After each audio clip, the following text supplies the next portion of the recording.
Chapter 5. Leslie Bell was beauty and success. She got good grades, starred in practically every play at Salem High, and she glowed. She was the kind of girl that girls like myself were supposed to despise, and yet, though I knew her well enough to know her faults, I had never been able to dislike her. I believed she deserved her popularity. Her looks could not be denied.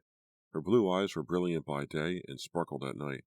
She had bones and teeth that spelled sun and fun, and a body that made most guys think party time. But she wasn't loose, at least not from what I'd heard, and even more remarkable, she wasn't a snob.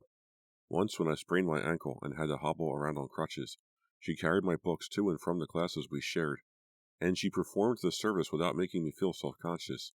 Of course, she wasn't perfect. She had a tendency to talk about herself. She did so quite innocently, as if she honestly believed Leslie Bell was what you did want to hear about. The odd thing was, she was usually right. She led a much more exciting life than the average Salem High girl. Now, though, she didn't look too excited or exciting. Stan fetched her a bottle of Tylenol and a can of Coke from the drugstore cooler. She swallowed 3 of the pills in one gulp, and then leaned against the counter, staring blankly at a row of diapers. "Does somebody want to talk, or should I just start screaming?" she said finally. "Nice pajamas," Helter said. "Thanks," Leslie mumbled. "Have you seen anybody else beside us?" I asked. "Nope," Leslie said. "Is there anybody else?" "We're not sure," Stan said. Leslie nodded slowly. Then her beautiful face began to fall to pieces. Her lower lip quivered. Her cheeks trembled and the tears fell. Pepper was by her side in a moment, his comforting arms around her. That was okay, I suppose, though I would have been happy to comfort her myself. "Shh," Pepper crooned. "It's not so bad. We'll be all right. Don't cry." He held out a handkerchief. He had never offered me one before. "Here, blow your nose. You'll feel better." "I just can't find anybody," Leslie moaned in his chest. "What a fox," Helter whispered to Stan, shaking his head. "Let's go get some ice cream," Stan said. "I think better when I'm eating." We broke into Baskin-Robbins. Pepper let Helter kick in the door, much to Helter's pleasure. Stan's tastes were simple, though immense. He plucked a 5-gallon tub of chocolate chip out of the freezer chest, grabbed a spoon, and got to work. Helter didn't even bother with a spoon, the barbarian. Leslie wasn't hungry. Pepper and I shared a cup of vanilla. The situation was hilarious. The world had ended, and there we were eating ice cream. "Should we have our big talk now, or should we go looking for more people first?" Stan asked, looking quite happy to sit there and finish the tub. "I don't want to talk," Helter said. "I want to get out of here." "And where do you want to go?" Stan asked. "Los Angeles," Helter said without hesitation. He had returned to the bank for his rifle and was keeping it close, along with his revolver, which he had set on the table beside his ice cream. "Why there?" I asked. Helter shrugged. "I've always wanted to go there." Pepper snorted. "So have I, but the situation's changed a bit, don't you think?" Helter was not impressed. "LA's a big city. There'll be more survivors there." "More survivors of what?" Pepper asked. "Of whatever's happened," Helter said simply. "And what has happened?" Pepper asked him. "I don't know," Helter said. "Isn't that what Stan wants to talk about?" "We do need to talk," Stan said diplomatically. "Leslie, are you sure you don't want any ice cream? You can have your choice of 31 flavors. "I'd rather not," she replied, clutching Pepper's handkerchief to her chest. Her gaze was far off. I believed she was in shock, and knew that Stan believed the same thing about her. He set aside his spoon and reached out to touch her hands. "Why don't you tell us what happened to you this morning?" he asked. She stared at him a moment. "Nothing happened?" "Tell us," Stan insisted gently. Leslie gestured helplessly. "I woke up and my parents were out. I couldn't understand why they would suddenly leave without telling me or leaving me a note. I made myself breakfast. I had a bowl of cornflakes and strawberries. Then I turned on the radio, but it was broken. I called a couple of my girlfriends, but no one answered. Then I started to get scared." "You felt like you were surrounded by emptiness?" I asked. Leslie nodded. "I feel that way still, even with you guys here." I stepped outside on our porch. There were no cars on the road, no people. I began to walk up the street. At first I called out, but no one answered. Then I just walked without saying anything. I walked for a long time. "You must have been happy to see us," Helter said gamely. Leslie remained solemn. "I don't even know if you guys are real. Why should I be happy?" "We're real," Pepper said. He, too, reached over and squeezed her hands. It seemed like the in thing to do. No one had squeezed mine in the last half hour, and I had got shot. About what time did you wake up, Leslie? Stan asked. I don't know. The sun was up? Stan nodded. Helter, tell us your tale. Mine's like hers, except I didn't get all freaked out, Helter said. I woke up and realized everybody had split. I figured I'd split too. I got a gun. I was getting some bread.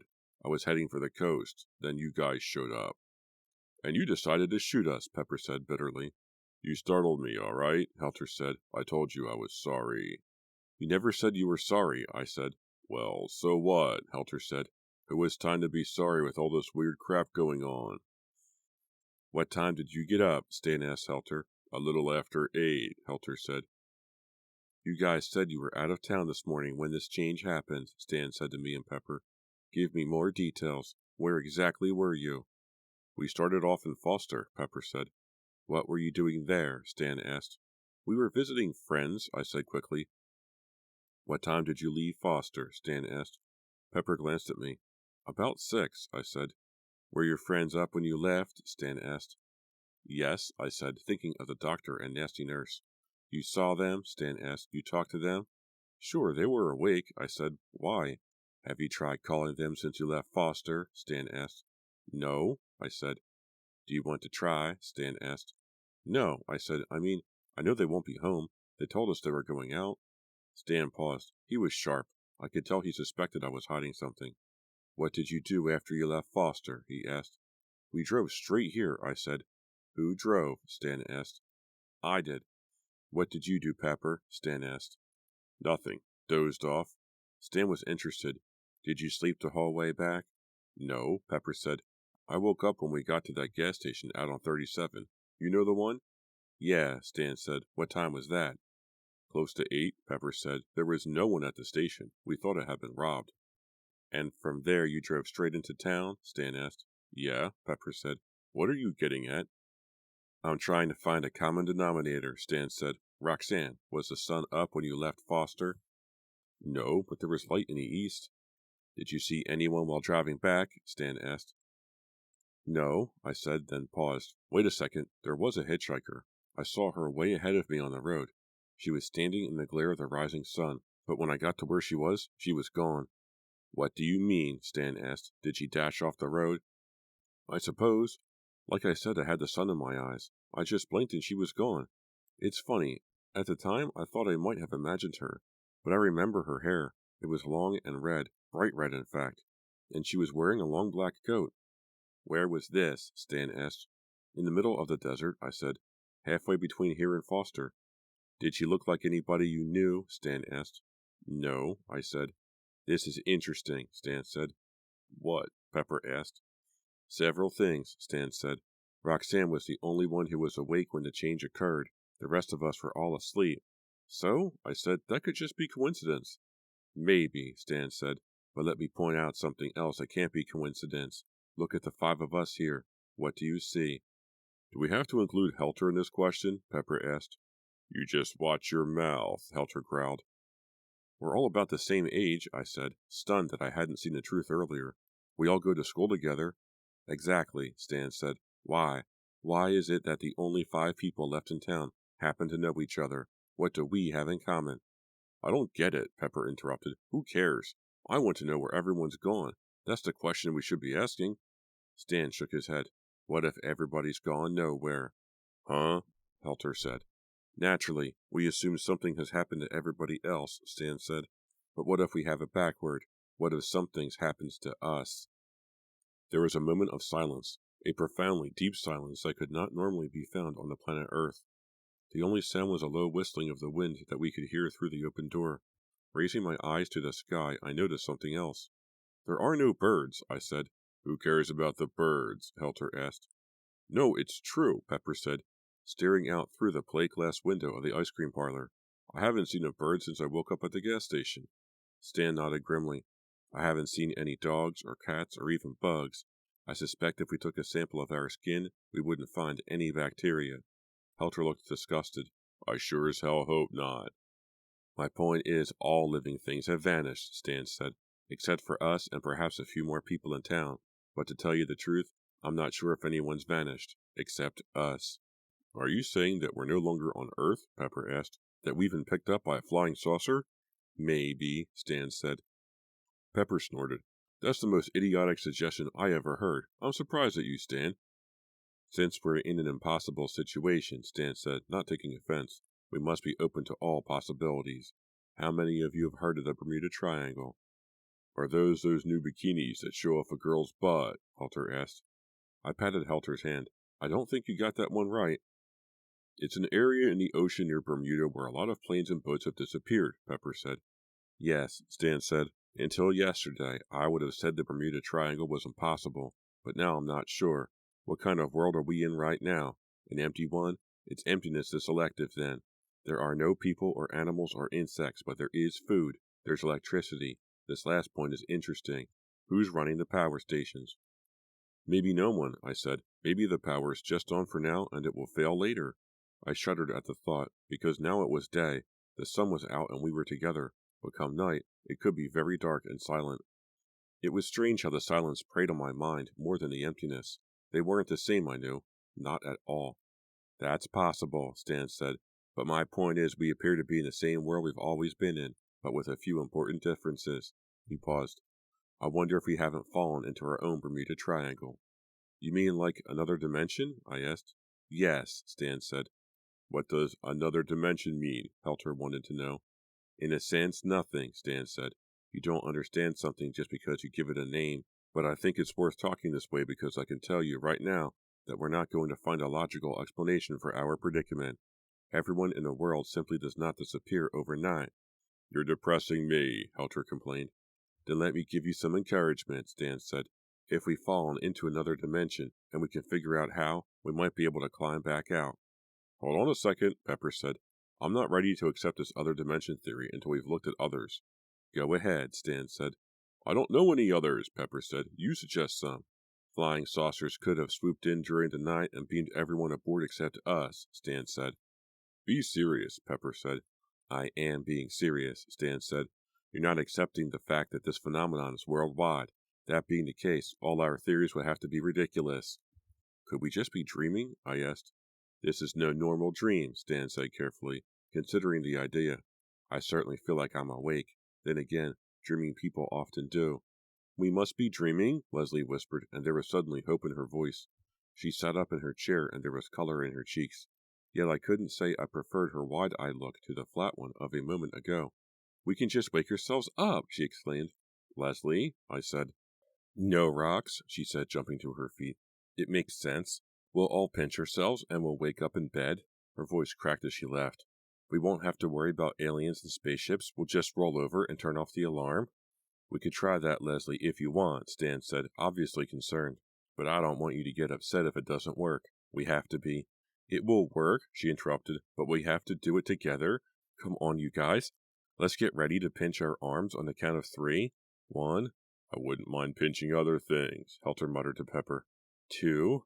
Leslie, I began. 3, Leslie cried, pinching her arm. Pinch, pinch, pinch, everyone. Harder, faster. You're not doing it hard enough. The 4 of us watched as Leslie hacked at her arm for perhaps 20 seconds. Then Pepper stood and held her. My, that was twice in a row, and helped her back into her seat. Once there, she burst into sobs that had to be comforted by another of Pepper's strong hugs. I don't mean to sound unsympathetic. Leslie was hurting, there was no doubt of that, but he was my boyfriend. I wished Helter would comfort her. Of course, Helter would probably have tried to get in a feel in the process. This has got to be a dream, Leslie cried. Leslie, Stan said patiently, with great strength in his voice, you have to relax. The situation is strange, but we're not in any danger. We're together, and together we can solve this puzzle and make things right. Leslie stared at him with a combination of hope and disbelief. How do you know we're not in danger? She whispered sniffling. Because if there's nothing, nothing can hurt us, Stan said. He considered a moment. I keep thinking about Roxanne's story. The change, I don't know what else to call it, appears to have occurred around sunrise. And except for Roxanne, none of us was awake at sunrise. He paused again. Except for the hitchhiker. I'm not even sure she was there, I said. But you were able to describe her, Stan said. You must have seen her. Are there any other details you remember? I hesitated. No. Are you sure? Stan asked. I frowned. I was just thinking how when I saw her, she looked like a shadow across the sun. It came up exactly behind where she stood. Another coincidence, Stan said. Stan, Pepper complained, you're sounding superstitious. Stan grinned. An empty planet could do that to the most hardened scientist. His grin faded. She was wearing a black coat, he muttered to himself. I'm not sure what she had on, I said. Stan looked at me sharply. Her hair was long and red. Bright red, you said. Isn't that odd? I have red hair, I said, not understanding where he was coming from. Yes, but yours isn't bright red, Stan said. He thought a moment. She reminds me of someone. Do any of you know who? No, Pepper and Helter replied together. They turned to each other, surprised. Leslie suddenly sat up but didn't say anything. Who? I asked. Betty Sue McCormick, Stan said. Why do you bring her up? Pepper asked impatiently. She was just a suicidal weirdo, Helter said. And she's dead? She's been dead for weeks, Leslie added, and the words sent a shiver through the length of my body. Because the more I thought back to the hitchhiker, the more it seemed possible it had been Betty Sue. That hair, it was as if her head had been caught on fire from the rising sun, and then she had vanished, like the last traces of night at dawn. Of course it couldn't have been her. No way, Jose, I thought.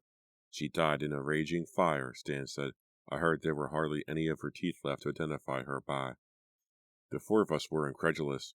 Are you saying she's alive? Pepper asked angrily. Stan raised an eyebrow at his reaction. What's the big deal? Stan asked. That's what we're asking you, Helter said. Betty Sue is dead? Leslie said solemnly. Let's not talk about her. Yeah, Pepper said. We're just getting off on tangents. She was just a bitch, Helter added. Stan's eyes narrowed on Helter. Stan wore thick glasses and was short, but he was no lightweight, that was clear. She wasn't a bitch, he said. She was my friend. I was just talking, Helter mumbled. She was an unusual girl, though, Pepper said. That's for sure, Leslie whispered. Stan turned his attention to Leslie. You knew her the best. You grew up practically next door to her.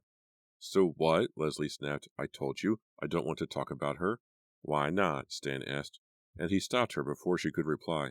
Why are all of you fidgeting in your seats at the mention of Betty Sue's name? I'm not, I said. I hardly knew her.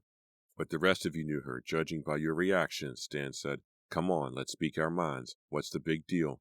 Stan, Pepper said, we're in a big mess here, and you're the only one of us who has a big brain. We want you to help us get out of this mess. We don't want to talk about a girl who killed herself 4 weeks ago. I couldn't help but notice the uneasiness in his voice. Absolutely, Helter said. I agree, Leslie put in. Stan was stoic. What if I want to talk about her? But why? Pepper cried. Once more his reaction was startling to me. Pepper had never mentioned Betty Sue, not even at the time of her death. Never once. He looked over at me and sat back in his seat. This is silly, he muttered. Stan studied him a moment, then sighed. He leaned toward me. Roxanne, he said. Could it have been Betty Sue on the road?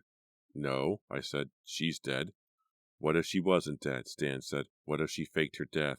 What if she did that to throw everybody off and then left town for the past month? And waited out in the middle of the desert until today? I asked, more confused by the second. Until I drove by? If you like, Stan said. Could it have been her on the road? I hesitated. It's possible? We have to stop this, Leslie said, and there was a note of desperation in her voice. Betty Sue is nothing? She was someone, Stan said quietly. He lowered his head and seemed to be thinking a moment. When he raised it back up, his expression was dark. I liked her. He cleared his throat. How many of you liked her? No one responded. How many of you hated her? None of us hated her, Pepper said impatiently. I hated her, Helter said. Why? Stan asked. I told you, she was a bitch, Helter said, at least to me. She wasn't bitchy to me, said Leslie, but she was a spooky girl. What made her spooky? I asked, curious. Leslie was coming out of her shock. The mention of Betty Sue had done it. She was still afraid, but now she had fight in her, too. She leveled her gaze at me. Just take my word for it, she said. Stan, Pepper said, I'm going to ask you one last time. Why do you want to talk about her? Stan shrugged. I don't know. I just have this feeling. Maybe she's the common denominator in this situation. In what possible way? Pepper asked, exasperated. We all knew her, Stan said. We all knew lots of people, Pepper protested. We all went to the same school, for Christ's sakes. Besides, Rox hardly knew her. But Roxanne is the one who might have seen her on the road, Stan said. She doesn't know if she saw anybody, Pepper said. I saw somebody, I whispered. Yet the words rang false in my ears. I had wanted to say I saw something, a shadow, a ghost. Stan was right. Just the mention of Betty Sue's name had thrown the others. Pepper had given up. "What do you want to do with Betty Sue?" he asked Stan. "I don't want to do anything with her," Stan said, "but I'd like to find her, if she's alive and in this neighborhood." "I want to find other people first," Leslie interrupted. "I want to drive around town with our horns blaring." "Why don't we just shoot off guns in the square?" Helter asked. He was itching to play soldier. "Because if people are still here, they'll run the other way," Pepper said. "I say we follow Leslie's suggestion. At least it's something to do." "And if we do this, and we don't find anyone else," Stan said, "then can we look for Betty Sue?" "Where would we look?" I asked. "The desert?" Stan glanced out the window. The wind continued to blow, and it appeared to be picking up. The town had been immaculate when we had returned that morning, but already the square was covered with a faint coating of sand. It was easy to imagine how, if no one returned to wipe it away, the town would slowly be buried. "No," Stan said. "We'll stay out of the desert for now. We'll go to her house. We'll see what's there." It was then I realized Stan was keeping something from us, as Pepper and I had kept something from him. I hoped it was nothing bad. Chapter 6. We drove around town for an hour in a car we borrowed with the horn blaring. We talked little while we went up and down the streets. The sand bristled against the windshield the whole time. We found no one, and no one found us. The odd thing was, none of us was surprised. It was like the gang had been assembled, and that was that. Finally, I glanced over at Stan, who sat in the back seat between Helter and Leslie. "I don't know where she lived," I said. 32 Chesterfield, Stan said. "Take Magnolia away from the square and turn right. You'll see it halfway down on the right, behind a white picket fence and a hedge of rose bushes." "A hedge of thorns," Leslie muttered, putting her hand to her head as if she was in pain. "Why do you say that?" Stan asked. "I'm not saying anything," Leslie replied. We arrived at the house 5 minutes later, but the others climbed out of the car with what could best be described as expressions of dread, even Stan. I kept wanting to ask Pepper how he knew Betty Sue, but didn't want to do it until we were alone. One thing for sure, there was no way he was telling me he hadn't known her, and pretty good from what I could see. "Maybe I should stay outside and stand guard," Helter said, shouldering his rifle. "What's the matter?" Pepper asked. "Are you afraid?" "I'm not afraid of an empty house," Helter replied, kicking at the wooden post on the white picket fence. The house was much the same as the surrounding homes, small and box-like, with a tired green tar-tiled roof and a white paint job that was cracking from having stared too long at the sun. Yet the house seemed to be in shadow, and instinctively I raised my eyes to find a tree that shaded it, but there was no tree, no shadow. It must have been my imagination, I thought. Suddenly, I wasn't crazy about going into that house either. "I'm not going in," Leslie said. "You want to stay out here with Helter?" Stan asked. Helter grinned at Leslie. A troll with acne would have looked more appealing. "I'll take care of you, babe," he promised. "I think we should stick together," Pepper said, and I hoped it wasn't because he didn't want Leslie and Helter alone together. "That's all right with me," Stan said, "if we can get everyone inside." "I'm not afraid," Helter said again, his hand drifting to the revolver tucked in his belt. He wiped the sweat off his forehead with the back of his hand. The day was hot, and that felt real enough. "I can't stay out here by myself," Leslie complained. "You probably went into this house 1,000,000 times while you were growing up," Stan said to Leslie. She lowered her head. "But I haven't been inside in years," she said. "Where do you live?" I asked. Leslie pointed to a house a couple of houses over. "There? And it's been years?" I asked. "Did you have a falling out?" Leslie nodded weakly. "You could call it that?" "Are we going in or not?" Pepper asked. "And what are we looking for once we get inside?" "Evidence," Stan said, leading the way. The front door was unlocked. Stan knocked, nevertheless, and then even waited for a moment before stepping inside. "Hello," he said. We crowded behind him. The word floated out and died. We all took another step forward and tried not to breathe. The place was musty. The furniture could have been cut out of a textbook depicting the values of lower-class Middle America. The beige wallpaper was a discount buy, and the glue that had been used to hang it had been lumpy. Cheap copies of biblical paintings covered the walls. We looked at them in wonder because in every one of them either Jesus, an apostle, or some saint was bleeding. "Her mother's a religious fanatic," Leslie said flatly. "I know," Stan said, and the way he said it, he knew even more. He pointed down the hall. Let's go into her room. We moved as a group, bumping into one another, afraid of the skeletons we would surely find in her closet. Betty Sue's room was obviously a reaction against her mother. Here there were no disturbing paintings of pierced and bleeding saints, no motel beige. This room was stark, ultra-modern, painted in shades of gray and white. A neat wooden desk sat beneath a sole window. On top of it was a closed book, like a diary, and a sheaf of loose notebook pages, held in place by the book. The window was open part way, and the pages ruffled in the breeze. I haven't been here in a while either, Stan said softly. When was the last time? I asked. 4 weeks ago, the day she died, Stan said. You saw her that day? I asked. How was she? Stan met my gaze. Happy. Well, we're here. Now can we go? Pepper said. What's the hurry? I asked. What's the point in staying? He asked coolly. I want to look at her papers, Stan said. He stepped up to the desk. We crowded in behind him. He picked up what looked like the diary and confirmed that it was indeed Betty Sue's secret jottings. Yet I wondered if that was true. How secret they were, I mean. It was almost as if the book and pages had been left there for someone to find. Stan ignored the loose pages for a moment and flipped open the diary at random. We read over his shoulder. Dear Diary, today we had a party for Leslie. She was 10. I am 10. Now we're both 10. We sang and played games. Her mom brought out a cake with 10 candles.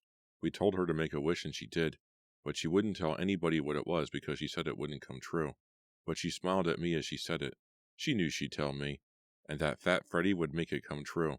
He always does. I think I will go to sleep now and dream about Mars. I haven't been there in a long time. Who the hell is Fat Freddy? Helter growled. Stan looked at Leslie. Do you know? Leslie shook her head slightly, obviously scared. She had turned the color of the gray carpet. No, she whispered. You don't remember? Stan asked. No, Leslie said, and we all knew she was lying. Stan flipped to another page, a later date. Dear Diary, boys are beginning to look good. I like their mouths and their legs. Mom says that's what happens when a girl gets older. She likes to look at boys. But Mom says that boys aren't ever as nice as they look. In fact, she says most boys are bad. I wonder if that's true. I don't think Sam Douglas is bad. He talks to me in math and always calls me by my full name. I hate when people just call me Betty. Steve Kinder always did that to annoy me, but Steve has moved away and I think he died. I hope so. I would like to make Sam kiss me. I wonder if he would if I made him. Who the hell was Steve Kinder? Helter asked. He moved away to Colorado when we were 12, Stan said. I used to know him pretty good. Do you know how he's doing? I asked. He's dead, Stan said. He got cancer right after leaving here. Stan turned to Leslie. Did you know him? I knew him, was all Leslie would say. Stan turned forward a few more pages, and we read some more. Dear Diary, I am not happy with Leslie. I have done so much for her. I made her what she is. But now she is kissing Sam, and I am only writing words. I want to write harsh words about her. I know she would feel them. I might do that. I might make her feel like her lips were bleeding whenever she thought of kissing the boy I wanted to kiss. She had better be nice to me. I dreamed of a rat last night. It was eating a dead man's hand. I think the man was dead. It would have hurt if he wasn't. I think he lived in England. There's lots of fog there. I like the fog, although I've never seen it. Who was Sam? Helter asked. My first boyfriend, Leslie mumbled, a vacant look in her eyes. What happened to him? I asked. I'm not sure, Leslie said. He moved away too? What makes you think anything happened to him? Pepper asked. It usually did, Leslie said. Stan turned another page. Betty Sue was growing up before our eyes, into something most unusual. Dear Diary, I think dark thoughts and feel warm. I write in the unlighted chamber of my existence. I turn as I walk alone, and I imagine I see Fat Freddy following me. But he left when I changed into a young woman and dreamed of sin. He was too fat for my tastes, and I had him for supper because he thought he was bigger than the God who created him. I'm going to bed now. I'm going to dream now. I'm still hungry. We should stop, Leslie moaned. Why? Stan demanded. There were tears in Leslie's eyes and she was trembling. It won't get any better, she whispered. But Stan turned another few pages and I saw a name I did not want to see. Dear Diary, Helter took me for a ride in his car tonight. He yelled at a boy on a bike that got in our way and almost killed him. Helter would have killed him if I had let him. Maybe I shouldn't have been so concerned. Helter would look nice in striped pajamas and the shadow of metal bars. I am growing tired of Helter, but he thinks something wicked for me, and I want to see what it is. I am curious. I will imagine this a little further. Pepper called me tonight. He has a nicer mouth than Helter, and his nails are clean. I think he wants to kiss me. I think I will let him. Pepper snatched the diary from Stan's hands. I've had enough, Pepper said. We're not going to read any more. This girl is dead, for God's sakes. Let's just leave her alone. I held up my hand. I want to read some more. No, Pepper said, clasping the diary to his chest. He's right, let's just get out of here, Leslie said, and she sounded close to hysterics. Did you kiss her? I demanded of my boyfriend. No, Pepper said. I only went out with her once. When? I asked. A long time ago, he said, and I think he was lying. It was nothing. What about you? Stan asked Helter. I only went out with her once, too, Helter said quickly, and he was scared as well. It says in her diary you went out several times, I said. It doesn't say that, Helter said. It implies it, I said. I don't care what it implies, Helter snapped. Why can't we read the rest of the diary? I shouted, grabbing for it. Pepper backed off, but it was Stan who put his hand on my arm. Calm down now, everyone, Stan said. We won't read any more of the diary right now. He gestured to the loose pages on the desk. We'll read her papers instead. Is that all right with everyone? What if they're about us? Leslie asked softly, as if she couldn't imagine anything more awful. Stan picked up the stack and thumbed through it. It just looks like a bunch of short stories to me, Stan said. A page or two for each one. Stories? Leslie whispered. We began to read. Lati Ball puts on a mask. Lati Ball dressed for the costume party with relish. She wanted to look pretty. She wanted to look mysterious. She took a mask from the closet of witches and tied a lace bow around her sweet head. My, she said as she stared into the mirror. How happy we are to be the best. The men will ask me to dance. The men will forget the rest. Lati Ball went to the dance. The mask fit tight on her soft face. The people did not recognize her, but said she was the best. Oh, who is this woman? They cried. She walks like an angel and floats like a swan. And the men lined up and asked for her hand. She was swept around the floor into another land. The party went late and the night grew tired. Lati Ball had to stop and rest between dances. Then the clock rang 12 times and a cake was brought out. A cake of 12 candles. And Lati Ball wondered whose birthday it could be, and hurried to hear. The hostess of the party laughed and said, The cake is for you, the cake is for the best. Take this knife now and cut some for the rest. But before Lati Ball could cut the cake, she wanted to make a wish. She leaned over the candles and said to herself, I want always to be the best, better than the rest. Then she blew at the candles and blew at the cake, but the cake was made of wood and caught fire. It burned her mask, it burned her face. Then the mask was part of Lati Ball's face, and she looked like death. Leslie let out a scream as we read the end of the story and grabbed the papers from Stan's hand. Before anyone could stop her, she had run from the room. We chased her into the kitchen. Pepper was the first to reach her, but she had already turned on the gas burners and thrown the story of Lati Ball into the flame. It had immediately caught. Fire licked at the sick words and smoke billowed around Leslie like a dark aura. She was crumpling up the next story when Pepper reached out to stop her. She grabbed the diary from Pepper and dropped the stories on the floor in the process. She showed the diary no mercy. She pressed it directly down on the blue flames on the stove. Pepper tried to pull her back, and was rewarded with a hard kick to the shin. He bent over in pain. Leslie was determined. She was possessed. She pulled the book open on its side and let the fire slip into the cracks. The pages could have been soaked in gasoline. There was a flash of light, and the room choked with another blast of black smoke. Stop, Stan shouted. He leaped forward and knocked the diary off the stove and onto the floor. He began to stamp out the fire as Leslie also dropped down to the floor. She was after the pages again, and she had them in her hands in a second. Pepper grabbed at her once more. This time she poked him directly in the eye. He let go of her and screamed. You bitch! I shouted at her, hurrying to Pepper's side. Leslie wasn't listening. She made a beeline for the back door and was out in the yard before we could regroup. Stan was still trying to stomp out the burning diary. Helter was anxiously fingering the revolver in his belt and being about as helpful as a side of frozen beef. Are you all right? I asked Pepper. He grimaced. I think so, damn it, he replied, his right hand over his left eye. Somebody stop her. She's going to hurt herself. Let her hurt herself, I said. I wanted to get a better look at Pepper's eye. I was worried. We didn't exactly have a lot of medical experience between the 5 of us. Get her, Stan said, close to extinguishing the diary, or what was left of it. Get the stories. It was up to me, I supposed. Giving Pepper a reassuring pat, I dashed out the back door. Leslie stood in the middle of the overgrown yard, tearing the pages into rough rectangles and sailing them on the wind, which had picked up considerably since we had entered the house. Leslie sang like a demented child. I didn't try to tackle her or anything. I didn't care that much for the stories anyway. Why are you doing this? I asked in a bored voice. The scraps of paper blew over the fence and out of sight. They belonged to Salem now.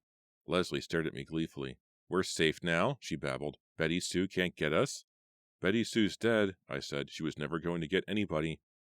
Leslie had finished with her shredding job. That's what you think? The guys appeared in another minute, Stan holding the tome of ash. Maybe a few pages of the diary had survived. Pepper had taken his hand down from his eye. It was horribly red, but not bleeding. Helter stood twitching beside them, trying to look important. Where are they? Stan asked Leslie. She gestured to the sky. Gone, she said. Stan was furious. I told you to stop her, he said.